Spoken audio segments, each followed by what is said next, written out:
Welcome again. As I said yesterday, I'm not sure if everyone was yesterday on my session. My name is Grega Zoubek. I'm a system engineer. Today I will present a little bit on how you can optimize cost of your lines with a product that's called CloudBridge. So in the agenda there was an error. So it says using citrix necessary, but actually it should be the CloudBridge. And since probably everyone knows that Citrix is doing the virtualization of applications, probably not many know that Citrix can also do the virtualization of your WAN lanes. So we'll talk about this a little bit today. So why Citrix went into this niche is if you look at what part of the network is the most expensive to maintain, it's usually one line. So MPLS lines, they're the most expensive. And they're not as flexible as ordinary AVSM V270.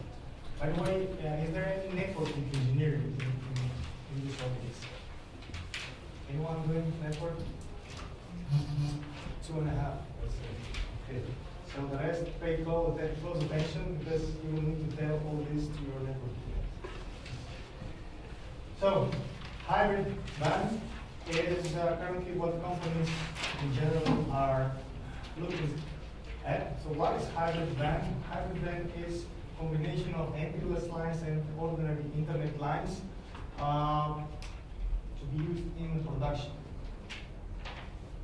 So we see now that WAN is the most expensive part, and hybrid WAN is where your opportunity lies. So you can reduce your cost introducing hybrid WAN.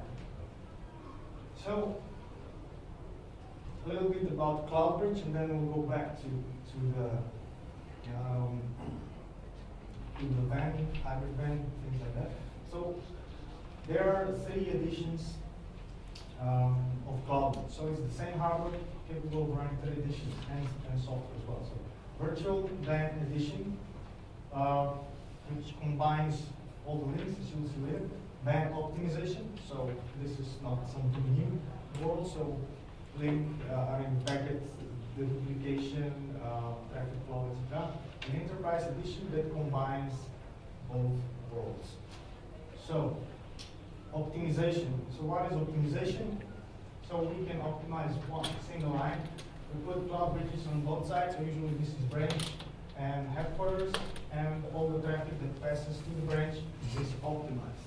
What mechanisms we're using, we'll see a little bit later, just to understand what is traffic optimization. So here we use compression and De-Duplication mostly. So virtual WAN is actually aggregation of your links. So MPLS line, usually, which is the most common case, so because clients use MPLS lines to connect their branches. But you can combine now MPLS lines with internet lines, which is cheap, and you can get a lot of bandwidth, combine it in a single stream, and you see that you can gain SLA. You can also reduce the cost for MPLS using this combination. So it can want multiple links, so you can also have 4G if you have really need for a backup line, or if you have bad connections, even satellite. So satellite links usually are used either in some mountains or on the sea. So if you're working also with shipping companies, they use satellite links. So all the traffic is encrypted. I mean, we'll go into details when we go. This is just a high-level overview. So you have computer security, and we are doing the traffic steering based on the packet, not on the session, on the connection.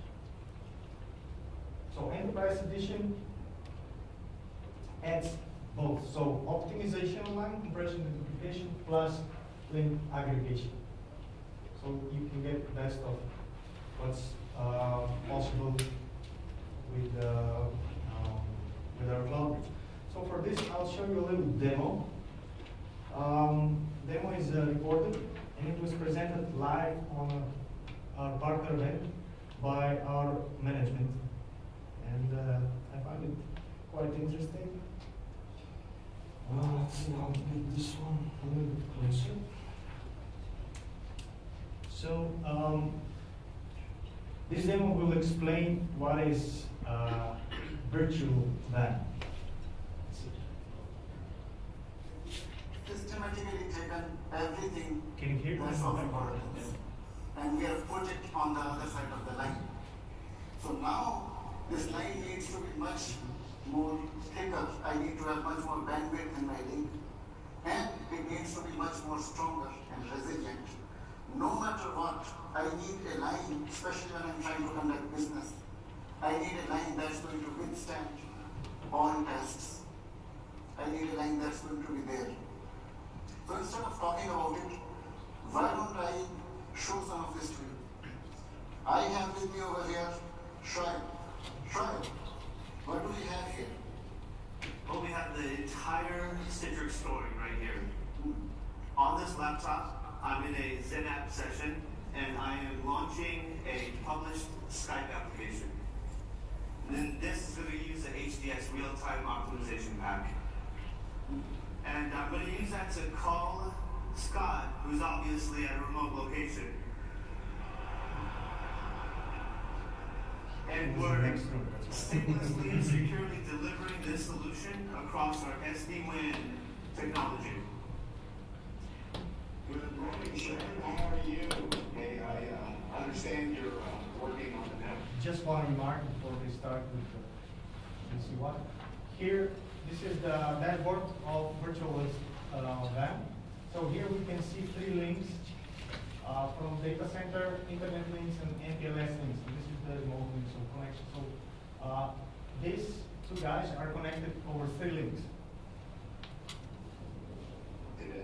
Hey Scott, I'm doing great. We actually just finished implementing SD-WAN to leverage both our primary MPLS as well as our broadband internet link. And we're actually delivering this video call across both links simultaneously. Well, whatever you're doing, this looks really good. The video is really crisp on my end. Yeah, buddy, it's cutting edge technology. Really? Cutting edge technology? Well, I have some cutting edge technology of my own over here. What do we have here? Bunch of cables? Yeah, Should I continue quick? Let's go to the blue one. Okay. No. This is our blue cable running to our primary MPLS. It's cut. One second. Scott, are you still there? Just kidding.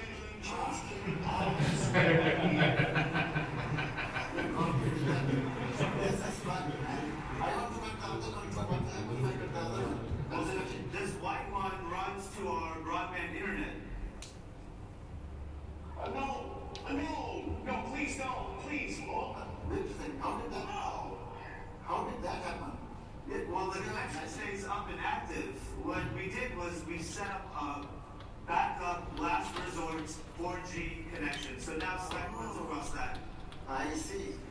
Now I have with me the camera. Oh, let's save that for the next year. That's awesome. That is awesome.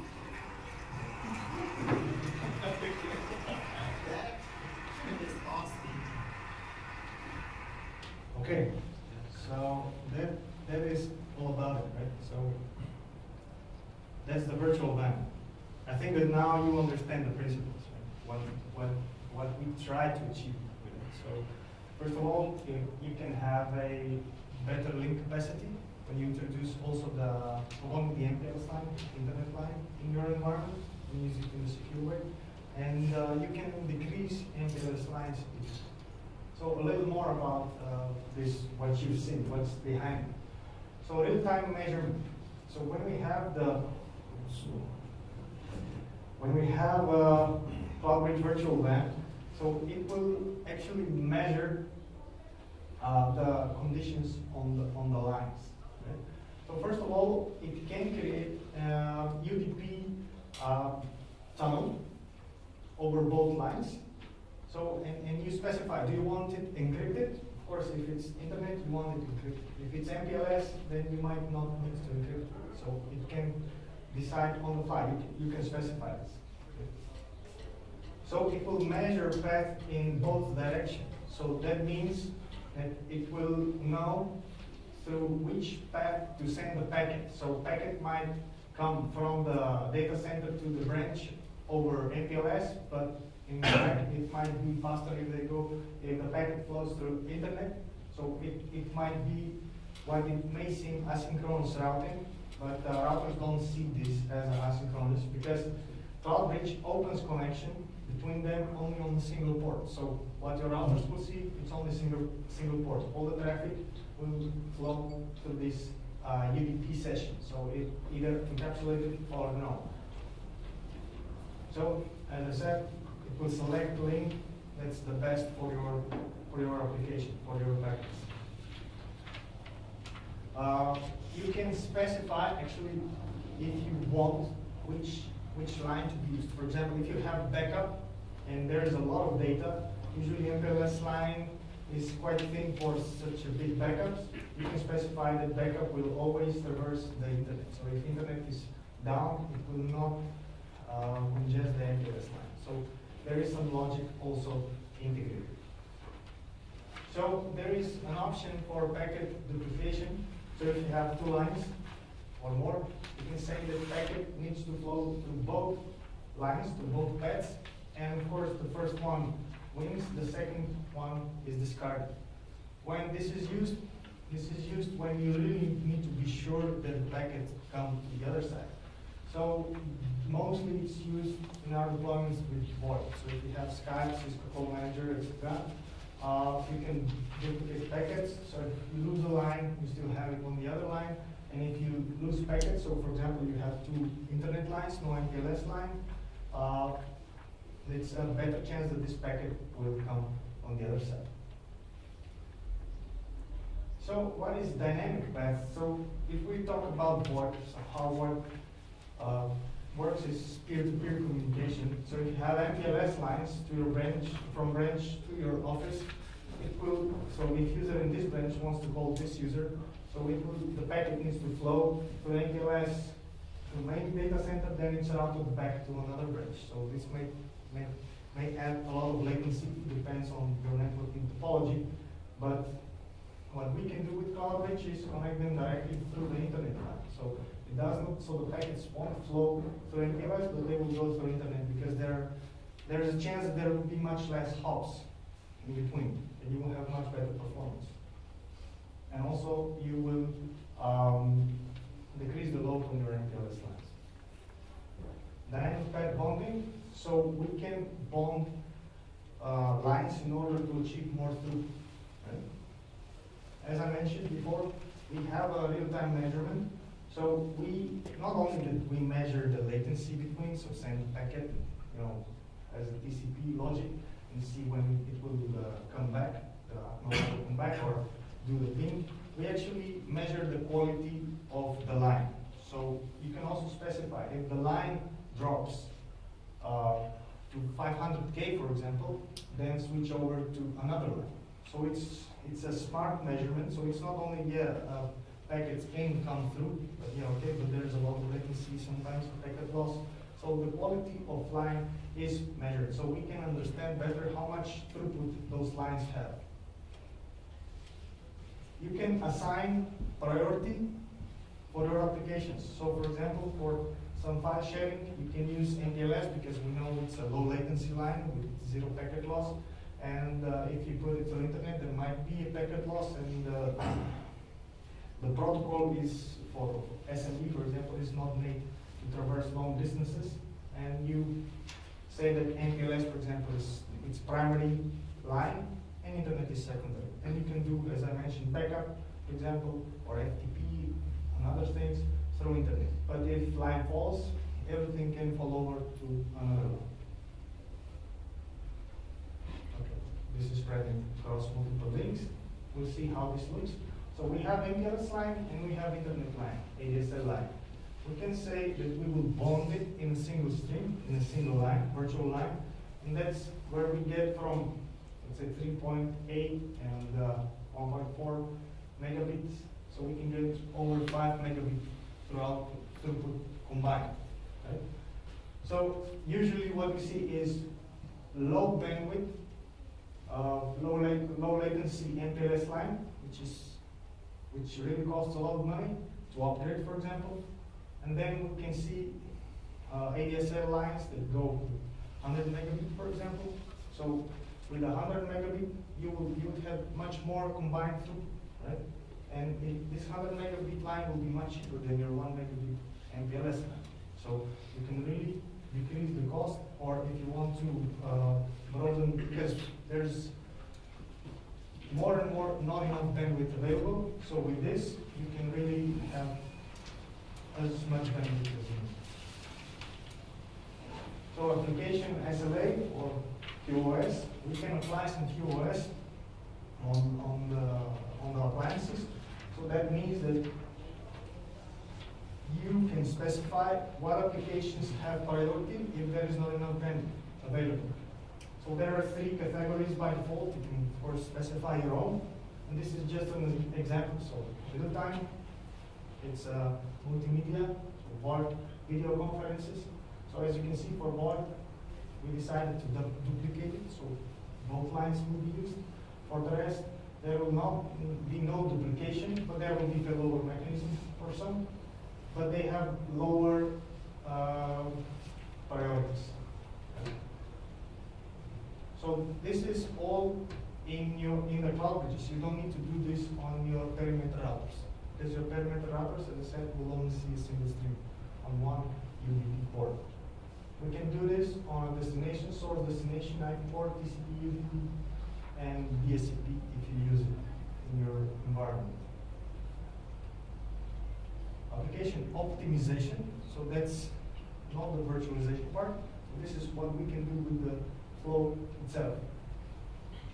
So this is an example of unoptimized line connection. So it starts slow and then it loses a packet.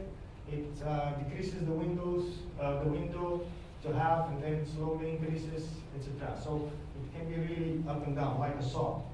So with the CloudBridge, we can cut all these problems with the TCP, because TCP was made years ago, and although they tried to make it more modern, put inside the TCP modern congestion avoidance protocols, etc., it's still quite problematic if you have packet loss. So what we do is we fine-tune the TCP, as you can see here. So we can check what's the throughput of your line, and then we try to maximize the usage of your line. Actually, you will see the increase of consumption, increase of bandwidth on the lines, which might not be logical if we try to optimize it, but these appliances will try to push as much as they can, so you will see a lot of consumption on the bandwidth, but the performance will be much better because you can squeeze much more packets through than without the optimization. So here, for example, we can detect that if there is a packet drop, but we will not decrease the window size to 50%. We'll just decrease it a little bit because we don't know if it's because of window size or for what reason the packet will be lost. So compression and de-duplication. So these are the standard mechanisms in the traffic optimizers. So what we do, we can cache some data on both sides. So we can remember, so the appliances, they remember what was already sent through, what bits and bytes were sent through. And if they see the matching pattern, we just send a token to the other side saying, hey, you have this already here and there. And the content will then be served from the CloudBridge itself. So compression, if the content can be compressed, like text, for example, you cannot compress JPEG. It will compress it, send compressed over the WAN, and received on the other side and cached on the other side. So when there will be next sending of the same packets. Either if they cannot be compressed, like JPEGs, they will be cached, so they will be served from the cache on the other side. So as mentioned here, the duplication works on any TCP flow except if you have encrypted flows. For example, if you're sending some backups, large backups over the line, if those backups are encrypted, then we cannot help much. We can do the TCP flow optimization, yes, but we cannot, customer will not benefit on the duplication and the compression because that's already compressed. So protocol acceleration, so what's the goal here is, for example, if you have a long distance connection, so there's a lot of latency. And when, for example, with a handshake, if we begin with a handshake, it takes a lot of time for the session, first of all, to establish, because this one needs to send SYN, this one needs to send acknowledged, and it takes time before the session is connected, and not mentioning sending packets and messages back of their arrival. So what we do with CloudBridge is actually we trick servers on both sides. So client establishes a connection with an appliance. That's very fast because it's in your data center. So client thinks he already speaks with server, and server also thinks that he speaks with the client, because this one talks to the appliance on the other side. So when he sends a big file, I don't know, 10 megabit file, it will send it very fast to CloudBridge. CloudBridge will then know what's the condition on the line and send it as fast as it can on the other side. This one will fetch it, cache it, and send it to the server. So, but there will be some changes in the file. For example, if you're working on a PDF, PowerPoint, Word, etc., if you send it to someone here, this one will change it, send it back. The changes will be recognized if it's not encrypted, and only the deltas will be sent over. So you can really benefit from it. For example, if you have some SharePoint, or some intranet site based on HTTPS, all the content usually is already fetched by this appliance, so user actually gets all the content, majority of content from this appliance. We also support the satellite connection protocol if you have the satellite links, because it's a little more aggressive. It takes a little more CPU power to process all these protocols and optimize it. So those that are working with the application and desktop virtualization, the CloudBridge can really enhance the performance. So if you don't have enough of bandwidth, you're still on MPLS lines and you cannot go with virtualization by additional bandwidth, by additional line and combine it. So you can put in the CloudBridge. Those that use Platinum Edition, the CloudBridge virtual appliances are for free to use, so you can use it. It's in the license. So what CloudBridge can do is it can accelerate each and every one of these not protocols, channels, virtual channels. So IPA protocol has 64 channels, not all are used, and CloudBridge can understand each channel. So you can prioritize printing, you can block even printing, enhance printing. It can also go that far that it can distinguish between Word session that is used by manager and Word session that is used by someone with lower priority, and it will prioritize the session from your manager. So it can really, sorry? Very important. Yeah, that's very important. Yeah. So because if they don't have problems, then you won't have problems. This is usually. So that's why I mentioned. I mean, there are not a lot of other use cases, but this one usually stays in their head. Yeah, there is a real smart QoS that you can do with it. And this is how we can cache it. So there are files, we can use it in disk, or if there are some small chunks, then we can cache it in memory as well. So there is something that we introduced 2-3 years ago, that's multi-stream ICA. This was introduced because of perimeter routers. So if you have a branch and then you have your users in the branch and all the servers in data center, what your perimeter routers would see is only one single stream on a single port. So So they could not prioritize, they could prioritize either the whole stream for all the users or nothing. So that's why we split this in actually 5 channels. So you can prioritize or deprioritize printing and have VoIP on the first. Then you can have different protocols that has nothing to do with citrix, that have nothing to do with citrix. And then you can have displays multiplicated, etc. So this was introduced for the networking guys to prioritize it on the routers. So CloudBridge can also do these things. Management, visibility. So you can imagine if you have a lot of branches and you want to use this virtualized WAN or optimization, you somehow have to manage all these appliances. If you have a lot of branches, it means a lot of appliances. And there is a single console, single virtual appliance that can help you. It's called Virtual WAN Center, where you have, for example, new firmware for your branch office appliances. You can simply push it to them. Said that you will have a maintenance window in the night. During the night, they are applied, you boot it. You will see the status if everything is okay. So you have one single management console for everything. So you don't need to go to the branch, check if everything is okay, etc.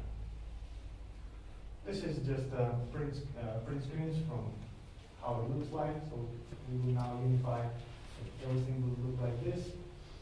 So as I mentioned, centralized dashboard, you can have an overview of your lines. So as you saw there in the video, there was green and there was yellow when something changed, and of course red when they're down. You have the management alerting, so SLA monitoring, you get an email when something changes. Application visibility. So all the traffic that flows through CloudBridge can be analyzed, and this analytic engine can be either citrix. So if you buy CloudBridge, you get also this AppFlow virtual machine that will do all the analytics. So you can see actually the whole traffic that comes through your environment. You see what the customers, what your clients are doing. So you will see the connection from the CloudBridge. That's on the next one. So you will see the connections from the CloudBridge, from the users to the CloudBridge. Measure this latency between CloudBridges and between CloudBridge and your service. So you will always know where the problem is when users will say, hey, nothing is working, right? You will see first of all, what is nothing, which is sometimes hard to distinguish what client wants, and where is the problem. So if you see, okay, we have a problem here in this data center, in the branch, there might be something wrong with your switches here, and you will never know. So that's why we have this Insight Center. That's a virtual appliance.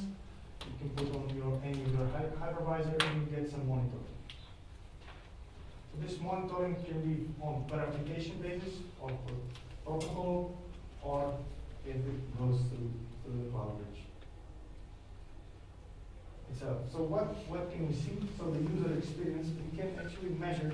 So if your user is going to some HTTP, so your internal intranet, let's put it this way, you will see how much it will take to render this page on your user's browser. So you will see, okay, on Internet Explorer it takes 2 seconds for this page to load. On Firefox it takes 7 seconds. So you know that you have to do some optimization for Firefox. Either your developers or you on the cloud, which you can compress a little traffic a little more, for example. So what applications are used, who uses them, and application performance. A few words more about platform overview, so have a feeling of what can we cover. So this is the WAN optimization only, so compression, De-Duplication, traffic flow, etc. So there are virtual appliances that you can use on ES6, Zen Server, and Hyper-V. And it will support you from 2 megabit lines to 200 megabit lines, which is quite a lot. The challenge that we see with VPXs is that If you put this thing in the branch, then you probably don't want to have any servers in your branch. So if you don't have any servers in your branch, then you can get this, we call it micro appliances, as they support from 2 to 6 megabit lines and 10 to 30 HDX users. So this column is for the users or customers that use Citrix. So because HDX, the IPA protocol, is very hard to optimize. Okay? So because what we do here is we decompress it, because by default it's compressed, and we squeeze it a little bit more with the hardware. Right? Usually this is done on the backend on your servers. So okay, so that's why I see from physical appliances that they are for the branches. So this one are usually for the branches. They can be also in data center. And these are usually in the data center. So from 2,000 to 5,000 are usually sitting in data center because they need to aggregate more lines. Right? There are two models that are mentioned here also. WS, so it means that these machines, these two appliances, can run Windows Server on them. So if you put these boxes in your branch, you can move out your existing Windows, existing infrastructure, existing servers, and there is a large disk, so you can have, for example, Active Directory server on it. So domain controller, you only domain controller, file server, FTP, etc. So you don't need to go and fetch everything from your data center. You can remove your physical server and put it on this one. How do we achieve it? It's probably you know Citrix own Zen server. So Zen server is underneath, and then on top we put the acceleration parts and the Windows server. Windows server is fully licensed. It comes with the standard edition. If you want to upgrade it, then it's up to you, and it's supported by Citrix. So if you have problem with the server, call Citrix and we'll resolve it. So this is for WAN optimization. So virtual WAN editions, this is the ring bonding. It's a little bit different. So also virtual appliances, they can run from 10 to 100 megabits. That means if you have, for example, 2 megabit line and 100 megabit, 2 megabit MPLS and 100 megs ADSL, combined is 102, but we'll accelerate it to, we'll bond it together to 100. So we have to calculate a little bit. And then they go. So what this means, 16 and 8. So dynamic paths are the ones, if you remember that slide, there was ADLS and internet. So that fixed path are the ones that you, that you specify. So from branch to the data center. Between branches, it's called dynamic. So those dynamic can be learned on the fly. So you can see, you need to prepare a little bit in advance to know how much lines you have, how much lines you want to optimize, and go for the proper model. So we can support up to 3 gigabits on aggregate throughput. So those are, as you can probably see, data center appliances that aggregate lines from all your branches. So there is an enterprise edition, as I mentioned, optimization and virtualization.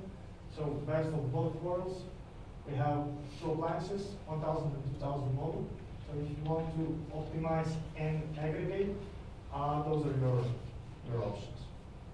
So again, here it runs the Zen server underneath. Then we have the virtual appliances that do the optimization, and one that do this aggregation. So the benefits of this solution is your SLA can really increase.